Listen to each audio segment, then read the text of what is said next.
Magandang hapon sa inyong lahat. Ako nga po pala si Jetlyn Rial at sa hapon ito ay ako ay magpapakitang turo sa Araling Panlipunan. At mamaya, tatawagin niyo akong Binibining Rial at kayo ang magiging estudyante ko bilang grade 5. Maliwanag ba? Opo. Okay. Magandang hapon, grade 5. Magandang hapon po, Binibining Rial. Okay, bago ang lahat, magsitayo muna para sa ating panalangin. Zain, pangunahan mo ang panalangin. Mahal ng Ama, anak ng Espiritu Santo. Amen. Ama namin, sumasalangit ka, sambahin ang ngalan mo, mabasa amin ang kaharian mo, sundin ang loob mo dito sa lupa para lang sa langit. Bigyan mo kami ng makakain sa araw-araw, at patawagin kami sa aming mga kasalanan, gaya ng pagpatawad namin sa mga nagkasala sa amin. At huwag mo kami paitulog sa tukso, at iadya mo kami sa lahat ng masasama. Amen. Sa ng Ama, ng Anak, ng Espiritu Santo. Amen. Okay. Ngayon, bago kayo umupo, pakipulot mo na ang mga kalala sa sahig at pakiayos ang inyong upuan.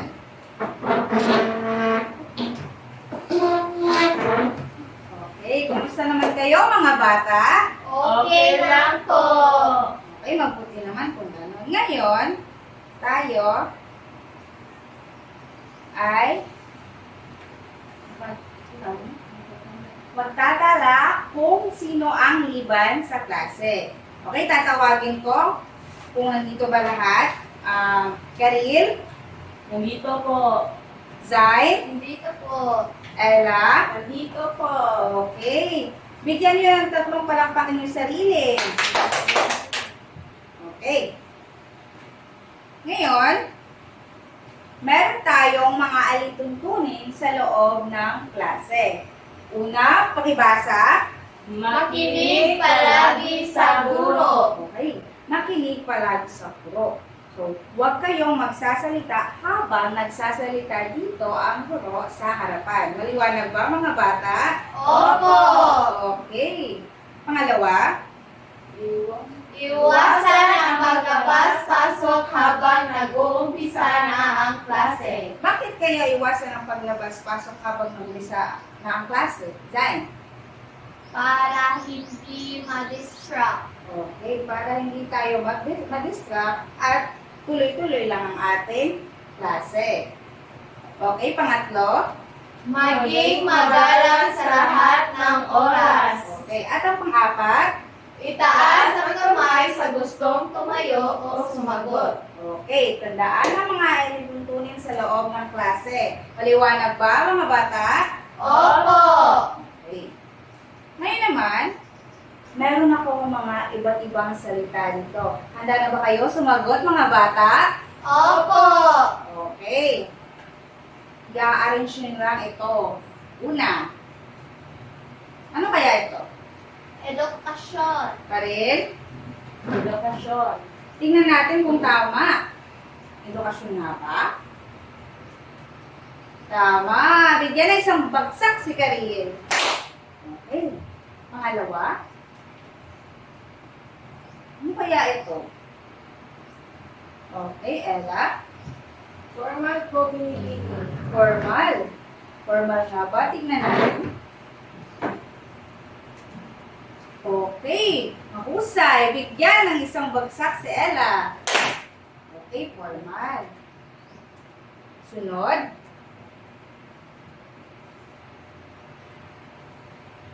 Zain. Informal. Informal. Tingnan natin kung tama si Zain. Mahusay. Informal. Bigyan ng isang baksak si Zain. Okay. Tingnan kaya natin kung tama si Ella. Okay, mahusay. Bigyan ng isang bagsak si Ella. Okay. Ang huli, sino gustong sumagot? Ella? Informal po. Di formal. Tingnan kaya natin kung tama si Ella. Okay, mahusay. Bigyan ng isang bagsak si Ella. Tandaan nyo lamang itong mga salita dahil mamaya ay may connection ito sa ating klase. Maliwanag ba mga bata?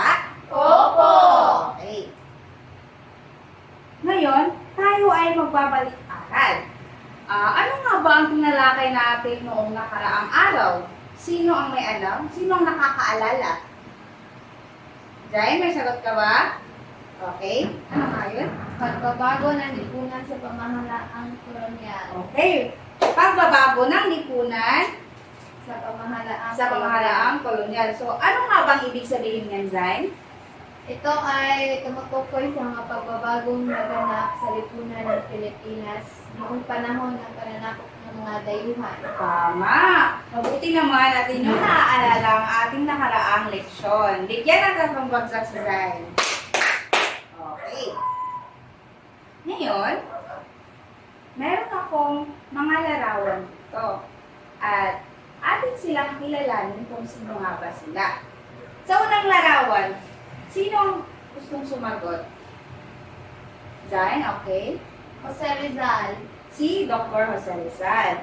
At sino nga ba siya? Ang ating Pambansang Bayani. pambansang bayani. So, bakit nga ba siya naging pambansang bayani natin? Dahil sa kanyang pagsulat. Pagsulat. So, nakatapos ba siya ng pag-aaral? Opo. Marami siyang pinag-aralan, di ba? Opo. At yun, naging siya ang ating pambansang bayani. Tama. Ito nga yung pangalawa. Yes, Karin? Lea Salonga po. Lea Salonga, tama. Siya si Lea Salonga. Isa siyang mahusay na Maawi. mang-aawit. Okay. Bukod sa isa siyang mahusay at sikat na mga awit, nakapagtapos ba si Lea Salonga? Wala? Sa pinito po. Nakapagtapos po si Lea Salonga. Oo, nakapagtapos siya at ngayon, kinarir niya ang pagiging isang mahusay na mang-aawit. Okay, tama. At sa pangatlo kaya? Manny Pacquiao. Okay, siya si Manny Pacquiao at siya ang ating pambansang Boksingero. pambansang kamao. Oo, siya rin ating boksingero. Bakit siya naging ating pambansang kamao? Dahil nanumbag siya. Dahil mahusay siyang lumaban. Laban. Opo, tama. Tanong ko lang, siya ba ay nakapagtapos ng pag-aaral? Hindi po. At bakit siya naging sikat? Dahil sa kanyang Kanyang pagbuboksing. okay, pagbuboksing. Ano ito pang huli kaya? Vice Vice Ganda. Sino siya? Isang komedyante po. Isang? Komedyante. Isang sikat na komedyante. Komedyante. Saan natin siya makikita? Sa TV. Sa Showtime, tama. Tanong ko lang, may degree ba si Vice Ganda o nakapagtapos ba siya ng pag-aaral? Hindi po. Hindi. Pero naging isa siyang sikat at isang naging Mayaman. at isa naging komedyante. Okay, tama. Base sa mga larawan na ito, ano kaya ang tatalakayin natin ngayong araw? Sino ang may alam? Ella? About po sa edukasyon. Edukasyon? Pwede. Sino pa? Okay, Karin? Formal at informal po. Okay, pwede din. Gusto ko yung tamang sagot talaga. Zay? Mga uri ng edukasyon. Kayo ka, Zay. Uri ng edukasyon. Uri ng edukasyon. Tingnan natin kung tama si Zay. Tama. Bigyan na natin ito. Okay. So, sa ngayong araw na ito ay ating tatalakayin ay ang Uri ng edukasyon. Okay, tama. At bago tayo magsisimula, basahin muna natin ang ating layunin. Okay, pakibasa mga bata. Sa pamamagitan ng PowerPoint presentation, ang mga mag-aaral sa ikalimang baitang ay inaasahang natukuha ng 75 bahagyang katupakan. Okay, una. Natutukoy ang uri ng edukasyon. Pangalawa. Napapahalagahan ang bawat uri ng edukasyon na formal, di formal at informal sa pag-unlad ng tao at lipunan sa magkakaugnay na layunin, pamamaraan at resulta sa sariling kahusayan. At Nagkakagawa ng sanaysay na nagpapakita ng pag-unawa sa iba't ibang uri ng edukasyon. Okay. Mamaya, titignan natin kung atin ba itong nakamit mga bata. Maliwanag ba? Opo! Ay, handa na ba kayo sa ating bagong leksyon? Opo! Okay. Ngayon, sino ba may alam kung ano ang ibig sabihin o kung ano ang uri ng edukasyon? May idea ba kayo mga bata? Wala po! Okay. So, uri ng edukasyon. Ang uri ng edukasyon ay mayroong uri. Depende ito sa antas, paraan ng pagtuturo at layunin. So, meron tayong tatlong uri ng edukasyon. So, ano kaya ang unang uri ng edukasyon sa tingin nyo? Okay, Zain? Ano ang una? Formal. Formal. Tingnan natin kung tama si Zain. Okay, mahusay. Ang unang uri ng edukasyon ay ang Formal. formal. Ang formal na edukasyon, ito ay tumutukoy sa sistematikong proseso ng pagkatuto na isinasagawa na sa mga paaralan. Gaya nito, ito ay halimbawa ng formal na edukasyon. Tama ba ako mga bata? Opo! Okay, dito may mga itinakdang kurikulum at ang mga guro ang natuturo. Okay. So, naiintindihan na ba kung ano ang formal mga bata? Opo! Okay. Ganyan po. Maliwanag. At meron ditong mga halimbawa. Ang halimbawa nito ay, ano to? At itong nasa una. Mga bata po. Kagaya nyo, mga bata, elementarya. At itong pangalawa ay sekundarya or high school. At itong panghuli ay Kolehiyo. or sa English ay College. college. Mahusay. Okay. So, sa pangalawa kaya, ano ang pangalawang uri ng edukasyon? Karil? Di formal po. Di formal. Tignan natin kung tama ba si Karil.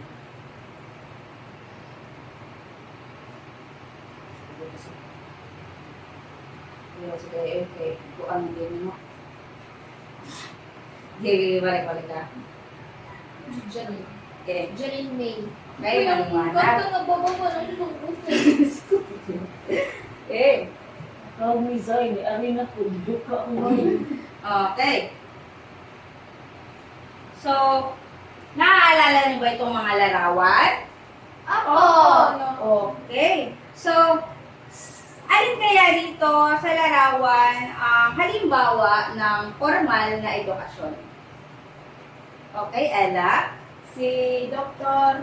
Sarizal at si Lea Salonga po. Okay, so Dr. Jose Rizal at si Lea Salonga. Okay, very good.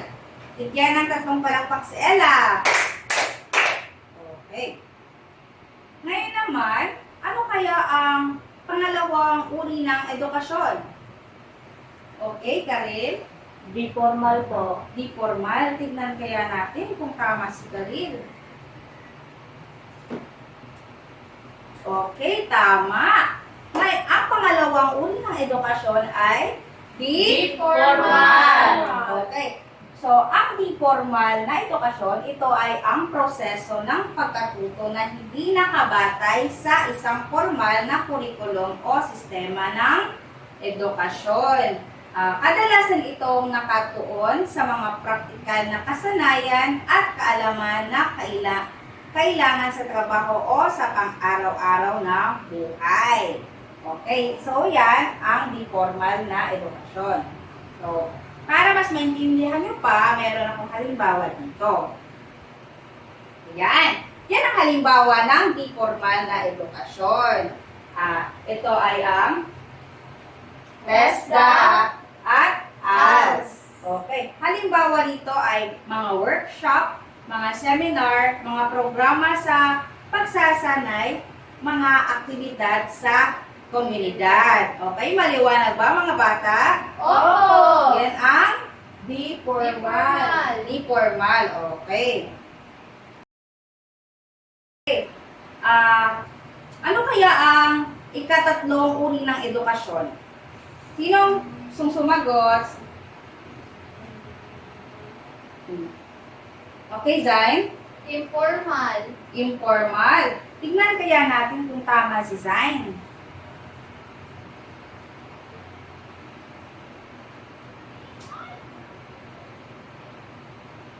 Okay, mahusay. Informal. Okay, very good, Zain. So, ang informal naman, ito ay ang proseso ng pagkatuto na nagaganap sa labas ng formal na sistema ng edukasyon. Ito ay hindi nakabatay sa isang tiyak na kurikulum at maaaring mangyayari sa mga karanasan sa buhay. Ito ay pakikipag-ugnayan sa ibang tao o mga aktibidad sa lipunan. Okay, ang halimbawa naman ito, yan yung mga halimbawa ng informal. Kilala nyo ba ito? Itong unang halimbawa? Tingnan nyo mabuti. Vloggers po. Nanonood ba kayo sa kanila? Opo! Okay, at ito naman pangalawa, isa tong pelikula. Wala. Okay, so ang halimbawa dito ay pakikinig sa radyo, panonood ng pelikula, at paglalakbay, paggawa ng mga bagong bagay. Okay. So dito naman, sa larawan, sino kaya ang informal ng mga okay, so dito sa larawan, alin kaya dito sa kanila ang informal? Okay, Karil? Si Vice Ganda po. Okay, Vice Ganda. Siya ang halimbawa ng informal. Okay, may isa pa. Okay, Ella, sino? Si Manny Pacquiao po. Okay, mahusay si Manny Pacquiao. Pacquiao. Okay, so ano nga ba ang unang uri ng edukasyon? Formal. Formal. Ano ang formal, Zay?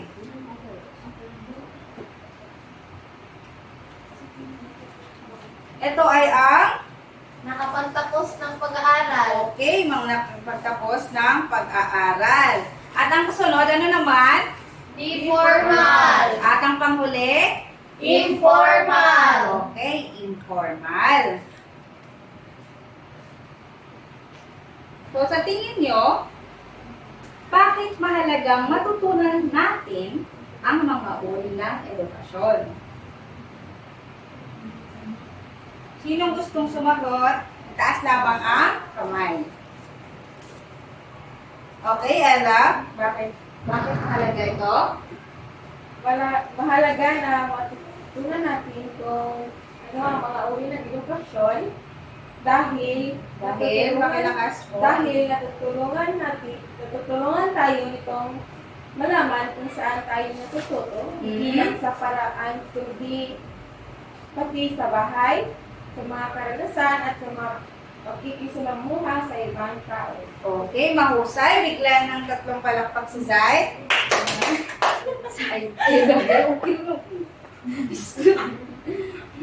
Okay, mahusay. Bigyan ng tatlong palakpak si Mikaela.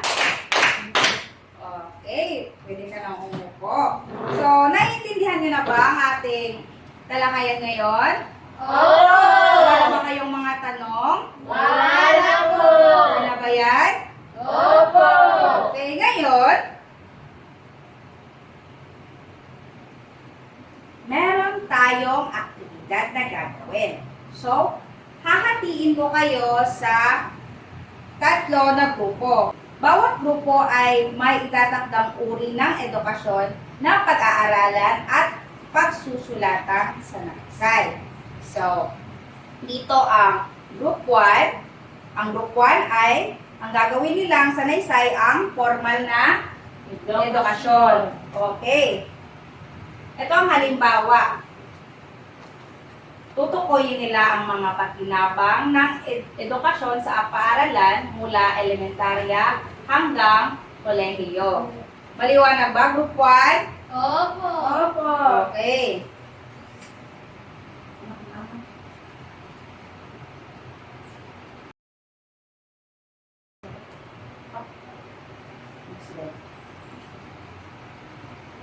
Isa na Sabihin mo sa akin, bababa.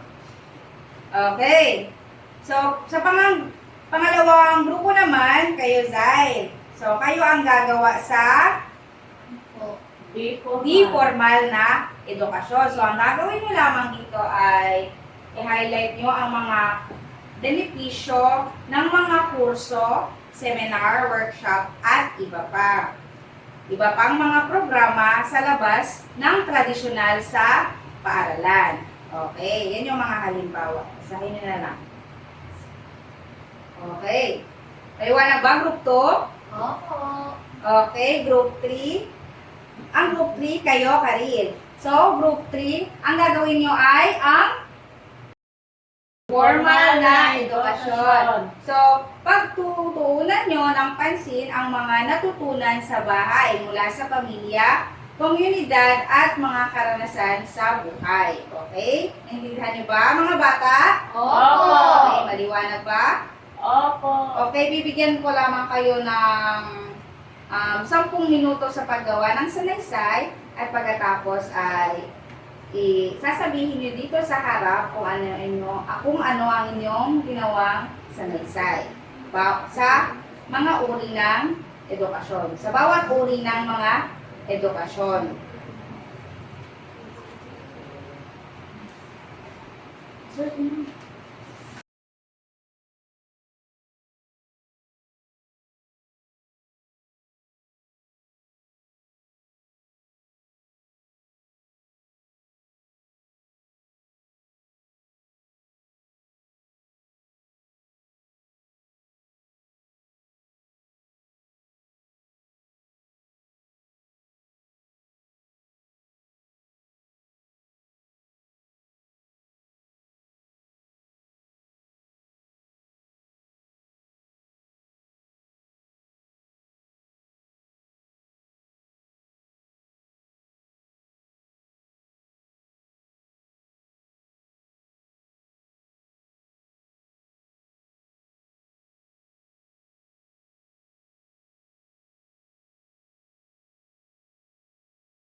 Okay. Tapos na ba kayo, mga bata? Opo. Okay. So, ang unang sasagot dito sa harapan ay ang group 1. Babasahin na po ba ito? Okay, basahin mo ang inyong sagot sa formal na edukasyon. Okay, ano kayang ginawa nilang sanaysay? Pakinggan natin, mga bata. Ang edukasyon ay mahalaga sa paghubog ng kaalaman at ugali ng tao. Sa pamamagitan nito, natututo tayong maging responsable at makamit ang ating mga pangarap. At ang halimbawa nito ay ang masipag mag-aral ay may mas magandang kinabukasan. Kaya dapat itong pahalagahan ng bawat isa. Okay. Wow, ang ganda ng sagot nila sa group 1. Bigyan nyo ng 3 baksak ang group 1, mga bata. Okay. Group 2, handa na ba kayo? Opo. Okay. Pumunta dito ang isang representative.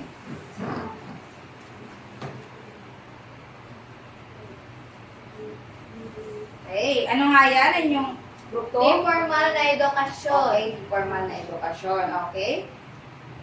Ang di formal na edukasyon na sumasaklaw sa mga kurso, seminar, workshop, at iba pang programa sa labas ng tradisyonal na paaralan ay nag-aalok ng maraming kapaki-pakinabang na pagkakataon para sa pagunlad ng sarili at profesional. Okay. Very good. Bigyan ng 3 bagsak si Zay. Okay, sa panghuli. Group 3. Okay, si Karil. Ano nga yan sa inyo, Karil? Informal na edukasyon po. Okay.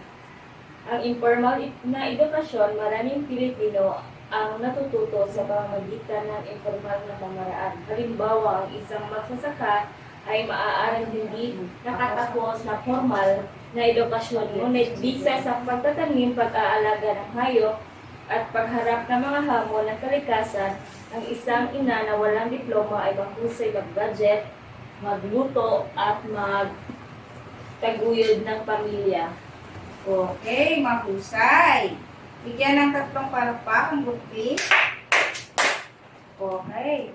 Ngayon, ano kaya ang values integration o ano kayang values or ang may integrate natin dito? Sino gustong sumagot?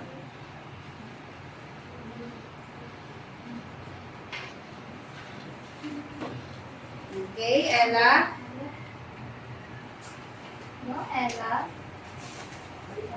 Okay.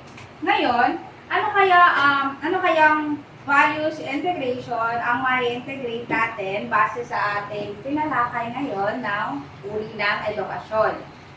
Sino gusto sumagot? Okay, Ella? Ang science po, binibini o sa English, ito ay excellence. Okay, very good. Excellence. Bakit po? Dahil ito ay nagpapahalaga ng mga uri ng edukasyon. Okay, tama. Very good. Bigyan ng 3 palakpak si Ella. Okay, ano naman kayang subject ang may integrate natin dito? Okay, Karil? English po. Okay, English. Bakit po English? Dahil ang formal sa English ay formal, Okay. ang di formal ay non-formal, Okay. ang informal ay not formal, informal. Ay, Bakit po? ang formal po sa English ay formal, Okay. ang di formal po ay non-formal, at ang informal ay informal. Okay, mahusay. Bigyan ng 3 palakpak si Karil. 1, 2, 3. Okay. So, ngayon, naiintindihan niyo na ba ang ating tinalakay, mga bata? Opo! Okay, wala na ba kayong mga tanong? Wala na po! Kung gano'n, tayo ay babalik sa ating nalayunin kung atin ba itong nakamit. Okay. So, mag-thumbs up kayo kung ito ay nakamit natin at mag-thumbs down naman kung hindi. Maliwanag ba? Opo! Okay. Natutukoy ba natin ang uri ng edukasyon? Okay, very good. Napapahalagahan ba natin ang bawat uri ng edukasyon? Ang formal, informal, at informal? Opo! Okay, very good. At sa panghuli, nakagagawa ba tayo ng sanaysay sa na nagpapakita ng pag-unawa sa iba't ibang uri ng edukasyon? Opo. Okay, very good. Ngayon, meron tayong takdang aralin. Kunin nyo ang inyong mga kwaderno, mga bata.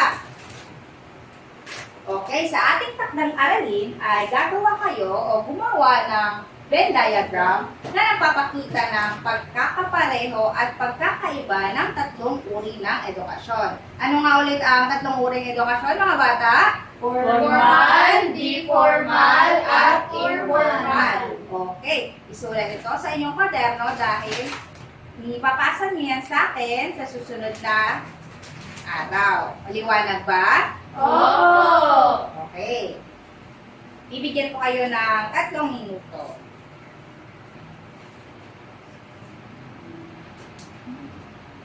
Tapos na ba? Okay, tapos na. O ngayon, tayo ay magsitayo para sa ating panalangin. Okay? Sa ngalan ng Ama, ng Anak, ng Espiritu Santo. Amen. Glory be to the Father, to the Son, and to the Holy Spirit, as it was in the beginning, is now, and ever shall be, world without end. Amen. Father, the Son, the Holy Spirit. Amen. Okay. Paalam at salamat, mga bata. Paalam at maraming salamat po, Binibining Real.